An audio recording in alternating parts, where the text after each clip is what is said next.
Welcome.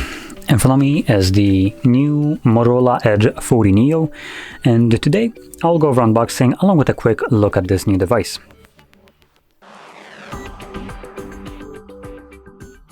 So let's grab our trusty little knife and open it up.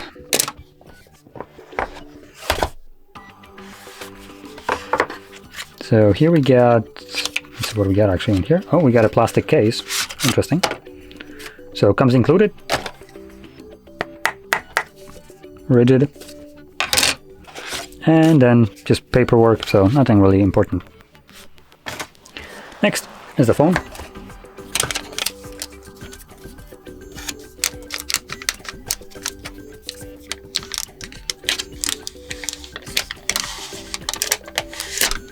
There we go.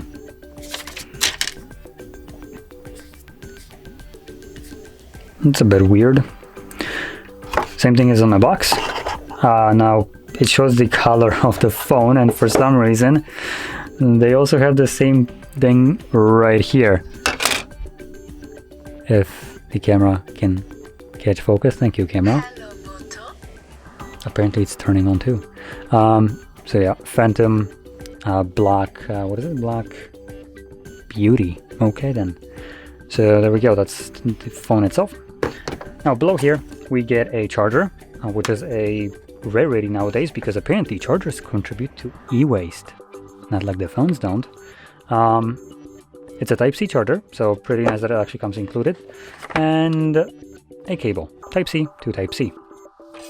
So there we go, that's all the things in the box. Now I do want to also mention, it's such a stupid thing, but goddamn do I like unboxing Motorola's. I might not be the biggest fan of their phones because I do consider them a little bit pricey for what they offer, but holy crap do their boxes always smell nice. Since a couple of years now. Man, it's so nice. It's a little thing but adds to the experience of unboxing, and I do really appreciate it. Hope that they don't stop doing that. It's pretty cool. Anyway, now, with the charger, we got a 68 watt charger, so a pretty decent one on top of the fact that it actually comes included. Then, plop in the case already, just so we can see how that looks like. Fits snug on there. The case looks pretty okay. It's not flashy. It's actually pretty kind of bland compared to the actual phone design itself. Come on. There we go. So I'm gonna just set it to the side for now. Anyway, let's just start with the specs for the device. So the screen right here, which you can see, it's pretty big in terms of almost bezel-less look. It's a 6.55 inch display, 1080p by 1080 by 2400. It's a P OLED display boasting 1 billion colors, 144 Hz refresh rate, HDR10 plus, and a peak brightness of 1300 nits. And with that being said, the screen right here is pretty good, really good. So props for Motorola for these kind of specs. Now hopefully the phone doesn't cost $1,000. Yeah, it's actually even affordable. Damn. Anyway, moving on into the cameras at the back, we have just a dual camera setup, but I do want to point this out. I prefer having less cameras, but actually usable ones, over having some dogshit cameras like 2 megapixel macro or depth. Those are just freaking useless. So I do like this approach, which is 50 megapixel f1.8 wide sensor, and then we got a 13 megapixel f2.2 120 degree field of view ultra wide lens. So these are the two cameras that we have included right here. No macro nor depth sensor of 2 megapixels. So thank you Motorola for not including that trash. Anyway, moving on to the next. Actually, touching a little on the cameras, the recording, which I didn't say. We can record videos here at 4K 30 frames only, unfortunately, and 1080p 3060 and slow motion of 120 and 240 Hz. And then at the front, we got a 32 megapixel wide sensor, which can also shoot at 4K 30 frames, and 1080p maxes out at also 30 frames. So that's a little bit underwhelming, even though the sensor is pretty big considering it's 32 megapixels. Now, moving on to the internals, the battery size for this relatively slim device and light one, is a 5000 milliamps. Now, just to point that out there, this is a iPhone, what is it, 15 Plus, so the bigger boy. And it's not much bigger than this device, as you can probably see. Just there we go. So just a smidgen bit bigger. Now the reason I'm pointing that out is because this garbage comes with 4000, like what, 300 milliamp hour battery, while being bigger and heavier. This has some weight to it. This not only is lighter and arguably better looking, it also has a bigger battery. Also more RAM and a lot of other things, but anyway, so battery here 5000 and 68 watt charger, which we already seen, which apparently can charge your device to 50% in 15 minutes, which is pretty good. Now, moving on into deeper into the internals, we have a Dimensity 7030 processor in here, so it's more onto the mid-range processors kind of aspect right here, and it's also on the other side, so the Dimensity instead of the Snapdragons. Personally, at this point, the Dimensity processors, I would argue, are pretty decent, and I don't mind having a Dimensity processor in my phone, if I would have one, actually. So yeah, pretty decent processor right here, mid-range. Might not be able to play Genshin Impact on max settings or do what the iPhones can nowadays, but for typical usage, getting you through the day, messaging, browsing, web, watching YouTube, listening to music, all that stuff, no problem. You will have zero problems with this. And yeah, that's basically as good as I can describe this processor for people that don't really know what to look for. This will do everything that you need it to, as long as you don't need like high-end gaming. Now, continuing on into the internals, we do have 128 gigabytes of built-in storage by default in this device, and it can go up to 256. So not many options right here. Now, that being said, let's see what the tray offers.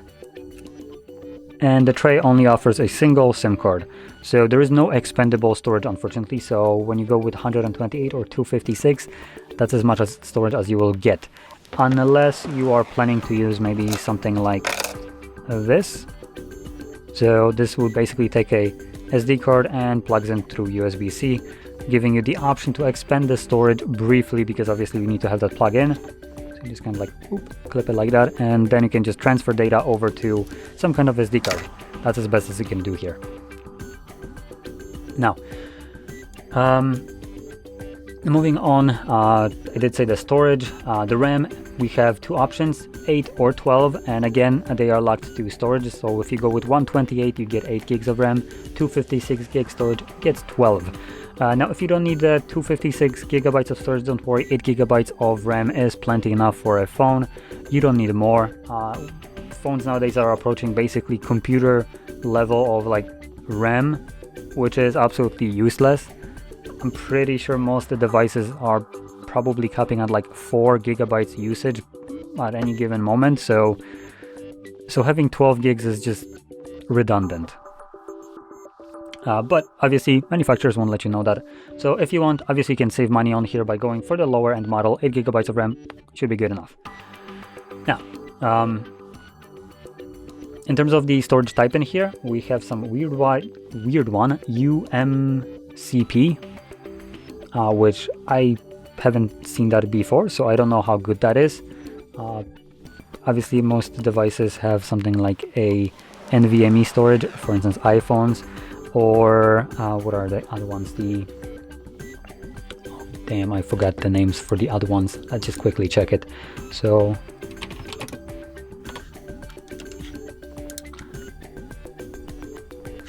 the other storage type is UFS, and it's just kind of in versions. So nowadays I think 4.0 is the newest one, which is pretty fast. Previous one was 3.1. This is using some weird one that I have never seen before, so I don't know how quick this kind of storage is. Okay, now moving on to last couple things to mention. We do have under display fingerprint sensor in here, so it's going to be somewhere here. We have curved display, so if that is not your cup of tea, obviously you probably might want to stay away from this device. I personally do love curved displays. It makes using gesture navigation so much nicer when you're swiping from a side.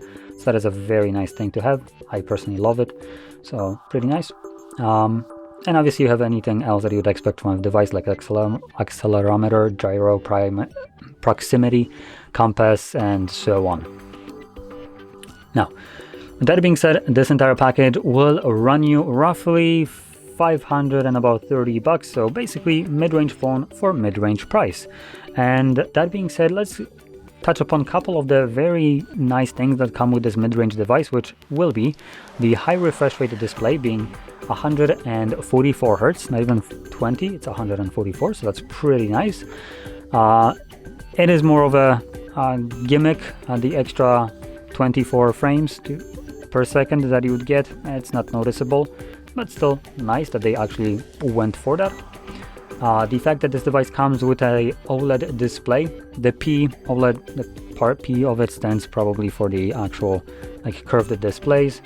If it would have been flat, it would just say OLED.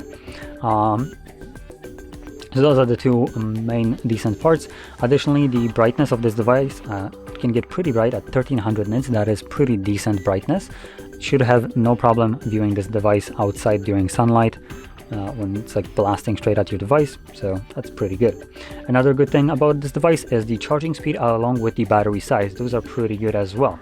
Now moving on to the downsides of this device, it is a Dimensity 730, so it leaves a little bit to desired. I will be honest, I do like this package, but there are better devices that will be more powerful than this while costing, I believe, less. I'll check that out at the end of the video just to be absolutely certain, but I'm pretty sure I am correct. In any case, so with that being said, that would probably be the downside of this device, being on a more of a running a bit more budget processor, considering it costs $500 US, and the lack of expandable storage. So we do only have the 128 or 256, which for majority of the people, the max spec one, the 256, will already be barely cutting it. And I know that some of you will most certainly want to have something like a half a terabyte or maybe even go to a terabyte. Neither do you have the option to go for anything above 256, nor do you have the option to expand the storage using an SD card that you could put into the device instead of going this gimmicky route like I showed you before. So that's a bit of a bummer right here. Now, quickly checking what I was talking about, how much will mouse work? So this would be 1 and 2 devices that I'm looking at. So I probably am repeating myself all the time, but I will be looking at the Poco F5 and F5 Pro. So the F5 costs below 500, it actually costs significantly below, $360, while coming with a Snapdragon 7 Plus Gen 2. Faster processor than this, I believe. While also boasting most of the specs that this device have. So UFS 3.1, 256 gigs of storage at base with 8 gigs of RAM, and goes to 12 gigs still with 256 storage. Unfortunately, no higher options, but it does have expandable storage if I remember correctly. And then if you want to actually get basically a significantly better device for the same price as this comes, you have the Poco F5 Pro version of this device. It's going to be bigger because it does have a 6.67 inch display rather than the 6.55 that this one has.